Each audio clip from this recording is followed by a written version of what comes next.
It started with a scream that shattered the peace of the Cascade foothills.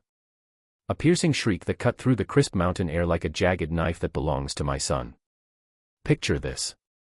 I'm standing there covered in sawdust, running my hand along the rough history-soaked timber of a 150-year-old cabin I had just bought with my life savings, breathing in the scent of cedar and freedom. When Victoria Sterling comes storming across the property line. Her heels were clicking against the gravel driveway with the rhythmic aggression of a machine gun, waving a sheath of crumpled papers in my face as if they were a weapon. She was the self-appointed queen of the Cedar Ridge Enclave, a gated community where the lawns were manicured to within an inch of their lives, and the residents lived in fear of her judgment. "My Preston deserves this inheritance," she yelled, her voice trembling with a toxic mix of entitlement and rage, pointing a manicured finger at my chest. "Here is the thing that burns me up inside. I bought this place fair and square at a county auction, cash on the barrel head, deed in hand, zero legal ambiguity. But Victoria, with her sprayed stiff hair and a soul seemingly carved from dry ice, had the Cedar Ridge HOA board wrapped around her little finger and 2 decades of crushing anyone who dared to blink in her direction. What she didn't know, what she couldn't possibly have known, was that I had just discovered something in the cabin's hidden root cellar that was going to dismantle her entire empire of lies. But before the war began, you need to understand why I was there. My name is Liam Caldwell, and 6 months prior I was a corporate burnout case in Seattle. Drowning in the wreckage of a divorce that felt less like a separation and more like a nuclear detonation. I was hollowed out, financially drained, and spiritually bankrupt. My grandfather, a man who could build a cathedral with a pocket knife, left me a small inheritance and a piece of advice that echoed in my head. Good things take time, Liam. Measure twice, cut once, and never let the bastards grind you down. So, when I saw the listing for the Silas Vance cabin, an 1870s relic sitting on 2.3 acres of neglected potential, I didn't just see a fixer-upper, I saw a lifeline. The previous owner, Silas, had died without a will, leaving this time capsule to rot until the county stepped in. I drove up there on a Tuesday, the fog clinging to the trees like a ghost. And the moment I touched those hand-hewn beams, I felt a connection that my empty apartment in the city could never give me. I outbid a few uninspired contractors, walked away with the keys, and thought I had bought peace. I was wrong. The first few weeks were therapy, just me, the silence, and the satisfying work of stripping away years of decay to reveal the solid stone foundation beneath. That was when I found it. Beneath the rotting floorboards of the kitchen, in a crawl space that smelled of earth and secrets, I discovered a leather-bound journal wrapped in oilcloth. It belonged to Silas Vance.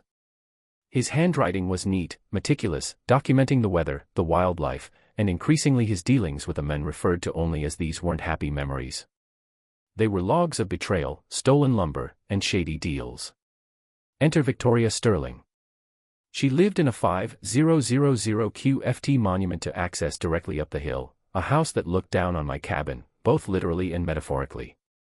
She lived there with her husband, Richard, a man who looked like he had been apologizing for existing for 30 years, and their 28-year-old son, Preston, who was finding himself while unemployed and seemingly vibrating with nervous energy.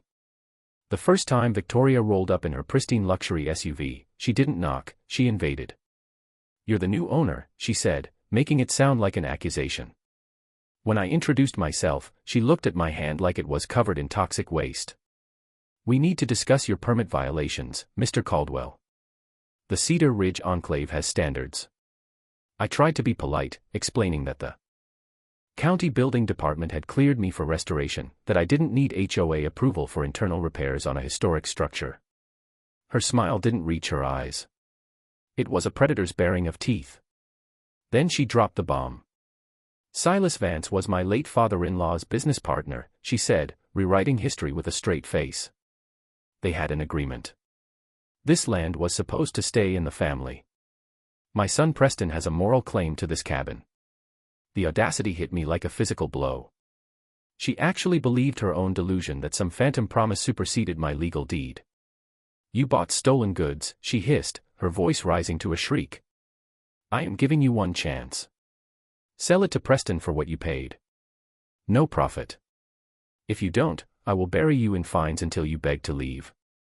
When I refused, the mask slipped off entirely. "Then work stops immediately," she spat, "pending review by the Legacy Oversight Board. $500 a day and fines starting now." I stood there watching her drive away, realizing my sanctuary had just become a battlefield. 3 days later, the letter arrived, certified mail, red ink, threatening legal action that would make a sane man pack up and run.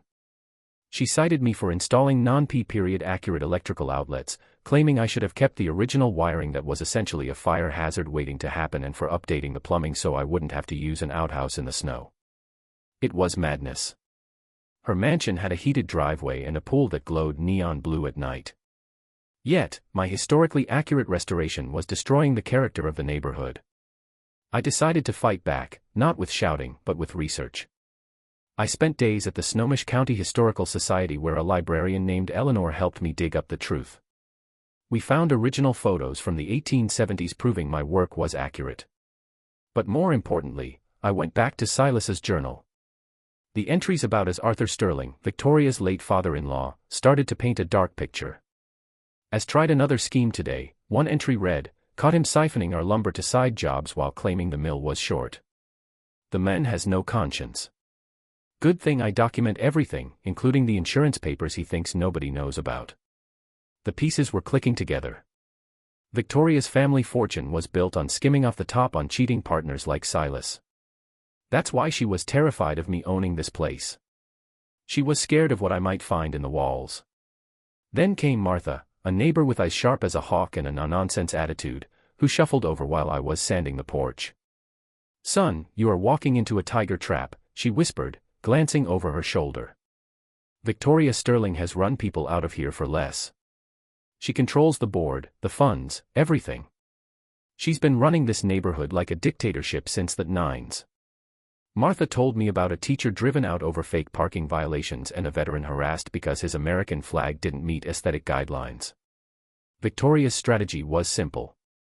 Manufacture violations, levy fines, put a lien on the house, and force a sale to her friends or family for pennies on the dollar. But I remembered something from my divorce. A painful lesson about property rights. An HOA cannot retroactively enforce architectural standards on a structure that predates the HOA's existence by 100 years. It's called a grandfather clause. Victoria ramped up the psychological warfare. She would stand at the edge of my property photographing every nail I hammered, claiming I was making excessive noise during legal hours. She sent anonymous flyers to neighbors warning of transients threatening property values. But the strangest part was Preston. I'd catch him walking by staring at the cabin with a hunger that wasn't about history. It was about desperation. Then the Harrisons, a young couple named Tom and Chloe, approached me. "We're next," Tom said, looking terrified. "She's targeting our fence height. We just wanted you to know. We see what she's doing." The escalation hit a breaking point when Victoria arrived with 2 board members, her sister-in-law, and a terrified neighbor, demanding access to inspect my unauthorized excavation in the cellar. "You are violating county ordinances," she screamed. "I am cleaning an existing space, Victoria," I said, my voice steady despite my racing heart. "No excavation and you were trespassing." The look on her face was pure unadulterated hatred. She wasn't used to being told no.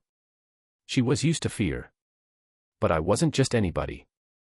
I was a man with nothing left to lose and a growing pile of evidence. I realized then that Victoria had been winning because nobody fought dirty enough to expose her. But I was about to change the rules of engagement. Victoria's retaliation was swift and hit me exactly where she knew it would hurt. My timeline and my wallet. Monday morning, I was greeted not by the chirping of birds, but by a county building inspector named Jim Miller, a man who looked like he'd rather be anywhere else on earth. "Sorry about this, Mr. Caldwell," he mumbled, refusing to make eye contact. "We received a formal complaint about unauthorized structural modifications. Someone claims you're digging a new foundation without a permit." "It's fiction, Jim. I'm cleaning a root cellar that's been here since the Lincoln administration," I said, trying to keep the frustration from boiling over. "Doesn't matter," he sighed. "Regulations require a full stop and re-inspection. It's going to take at least 2 weeks. 2 weeks of silence. 2 weeks for Victoria's poison to spread." Suddenly, the neighborhood rumor mill, fueled by Victoria's whispers at the mailboxes, was churning out stories that I was broke, cutting corners, maybe even running a meth lab. But my messy divorce had taught me the value of a shark in a suit. So, I hired Elena Rossetti, a lawyer who specialized in HOA harassment, and ate bullies for breakfast. Elena looked at my pile of violation notices and laughed. A dry, humorless laugh. Liam, this woman isn't just bending the rules. She's playing a different sport. But her legal footing is weaker than wet tissue paper. We need to document everything. Every interaction, every threat. In property law, the person with the best paper trail wins. So, I became a surveillance state of one. I installed cameras that covered every inch of my property. And that's when the truth started to bleed out. I requested the official HOA meeting minutes and found suspicious gaps. Financial records showed expenditures from the Heritage Fund going to businesses that didn't exist or had names suspiciously similar to Victoria's relatives. It was embezzlement, plain and simple, dressed up as community management. Then I caught Preston. I came back from the lumber yard on a Thursday to find him strolling around my property, trying the handle of my back door. When I confronted him, he didn't even flinch, just checking out my future property. He sneered, looking at me with glazed, pinned pupils. Mom says this place is rightfully ours. She gave me the keys. Keys? I asked, my blood running cold. Yeah, the previous owner left them with the HOA for emergencies, he said. Too high to realize he was confessing to a crime. HOAs don't keep keys to private homes. That's breaking and entering. Victoria had convinced her addict son that he owned my house. Back in the cabin, under the light of a restored oil lamp, I dove back into Silas's journal. I found the entry that changed the game. Insurance papers hidden in the foundation stones where Arthur's greed can't find them. I knew exactly where to look. While I hunted for the stones, Victoria called an emergency meeting, deliberately excluding me and anyone who supported me. She pushed through retroactive guidelines specifically targeting my restoration and created a legal fund to sue disruptive residents. The arrogance was breathtaking. Elena found that the legal fund was paying for Victoria's cousin's failing law practice. The violence started on a Friday. I woke up to broken windows and spray paint across my freshly restored logs. Leave now scrolled in red, but my camera saw everything. Preston using a key to enter the gate, smashing the glass. And then this is the kicker. Calling his mother on speakerphone. Done. Looks like a break-in. Just like you said, Preston's voice was clear on the recording. Good. Get out of there before he comes back. Victoria's voice replied. Conspiracy, vandalism, breaking, and entering. When I showed the footage to Deputy Rodriguez, his jaw tightened. We're going to get her, Liam, but we need to make it airtight. Let her hang herself. And she did. Desperate because I wasn't leaving, Victoria staged her masterpiece. She showed up with Preston and two cronies, claiming a gas emergency. She marched onto my property with a beeping device, screaming about a leak. We need immediate access, she yelled. But I knew software debugging, and I knew how to trace a glitch. The gas detector was a smoke alarm with a dying battery. My cameras rolled as Victoria, thinking I was distracted by her shouting, knelt down by my exterior outlets and tried to place violation tags on them to prove her earlier claims. Ma'am, Deputy Rodriguez stepped out from behind my truck, his body cam blinking red. We need to talk about filing false emergency reports and attempted fraud. She froze. The color drained from her face, leaving her looking like a crumbling statue. But the real blow came the next morning. Elena called me, her voice trembling with excitement. Liam, I found the smoking gun. I dug up the original partnership dissolution papers from the 60s. Arthur Sterling signed a waiver abandoning all future claims to the Vance property in exchange for a buyout. Victoria has been fighting a war for a legacy her husband's family legally forfeited 60 years ago. But I had one more card to play. The loose stone in the cellar behind it. Wrapped in wax paper were the insurance documents Silas had hidden. They proved Arthur Sterling had committed massive insurance fraud in 1967, burning down his own inventory to claim the payout. The same inventory he had already sold on the black market. Victoria wasn't just protecting a house. She was protecting a family secret that could destroy their name. The Legacy Oversight Board audit came back. The Heritage Fund was empty. Victoria had drained $47,000 to pay for Preston's drug debts, disguised as consulting fees, and a family trip to Hawaii labeled research. It wasn't just harassment anymore. It was racketeering. Victoria, realizing the walls were closing in, went nuclear. She filed a restraining order against me, claiming I was violent. She called my ex-wife, trying to dig up dirt. But my ex, bless her heart, told Victoria I was stubborn, not dangerous, and recorded the call. Victoria's empire was built on fear, but fear evaporates when the lights turn on, and we were about to shine a spotlight so bright it would burn her to ash. The end of Victoria Sterling's reign didn't happen in a whisper. It happened with the entire county watching. The public hearing was scheduled at the county courthouse and the atmosphere was electric, buzzing with the nervous energy of a community that had been held hostage for 2 decades. The room was standing room only. News vans from Seattle were parked outside, their satellite dishes pointed at the sky like accusing fingers. We had tipped them off. HOA President terrorizes community is the kind of headline that writes itself. Victoria walked in wearing an orange jumpsuit, her wrists bound. She had been arrested the night before for violating the temporary restraining order I'd secured.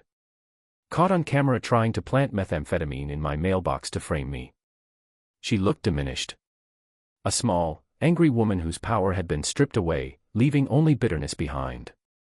Martha took the stand first. Her voice, weathered and strong, cut through the silence. For 20 years, this woman held our deeds hostage, she said, pointing a trembling finger at Victoria. Victoria Sterling turned our neighborhood into a prison. Then came the digital devastation. Tom Harrison projected the security footage onto the courtroom wall. The gasps from the gallery were audible as everyone watched Victoria coaching her son to break my windows, watched her planting fake evidence, watched her unravel. But the final nail in the coffin was Elena Rossetti's presentation. She laid out the financial audit like a coroner dissecting a body. $47,000 stolen, fraudulent liens, bribes offered to county officials, and finally the insurance papers from the 1960s proving that the Sterling legacy was funded by arson and theft. When the judge allowed Victoria to speak, I expected a defense. Instead, we got a meltdown. It belongs to Preston. She shrieked, her voice cracking, spittle flying. He is an outsider. He destroyed our heritage. I did what I had to do to protect my family from this. This peasant, she was screaming about heritage while standing in the wreckage of her own criminal enterprise. It was a complete psychological collapse. Broadcast live. The district attorney didn't blink. He announced the charges: federal racketeering, mail fraud, conspiracy, embezzlement, and evidence tampering. Judge Harrison looked at her with pity and disgust. Mrs. Sterling, you didn't lose an inheritance. You lost your humanity. You terrorized these people not for heritage, but for control. The sentence was a hammer blow. 7 years in federal prison, restitution of $750,000, and a lifetime ban from holding any position of authority. As the deputies led her away, sobbing and thrashing, the courtroom erupted, not in anger, but in applause. It was the sound of freedom. In the aftermath, the truth about Preston came out. He went to rehab, finally free from the toxic web his mother had spun and cut all ties. Richard, the husband, turned state's evidence, admitting he was too terrified of his wife to stop her. He got probation and moved away to start over. A broken man finally breathing fresh air. Cedar Ridge transformed overnight. With Victoria gone and the fake HOA dissolved, property value soared. We established a real transparent board with Martha as the interim president. We used the recovered funds, what was left of them, to build a community garden and a workshop for kids to learn carpentry. As for me, I finished the cabin. It was featured in this old house, described as a triumph of preservation over tyranny. But the best part wasn't the fame. It was meeting Dr. Emily Watson, the curator from the Historical Society, who had helped me find the truth. We bonded over dust and old documents. And well, let's just say the cabin isn't empty anymore. Standing on my porch now, watching the sun dip behind the Cascades, hearing the laughter of neighbors who used to be afraid to step outside, I realized something. My grandfather was right. Good work takes time. But justice takes courage, a good lawyer, and a lot of hidden cameras. We prove that you can't build a legacy on lies. We prove that sometimes you have to tear down the rot to build something beautiful. But here is the question that keeps me up at night, And I want you to answer it in the comments. When does protecting your community cross the line into tyranny? And if you were Preston, knowing your mother did all of this for you, could you ever forgive her? Justice was served, but the scars remain. This is Liam Caldwell signing off from the free territory of Cedar Ridge. Don't let the bullies like Sar and subscribe and comment.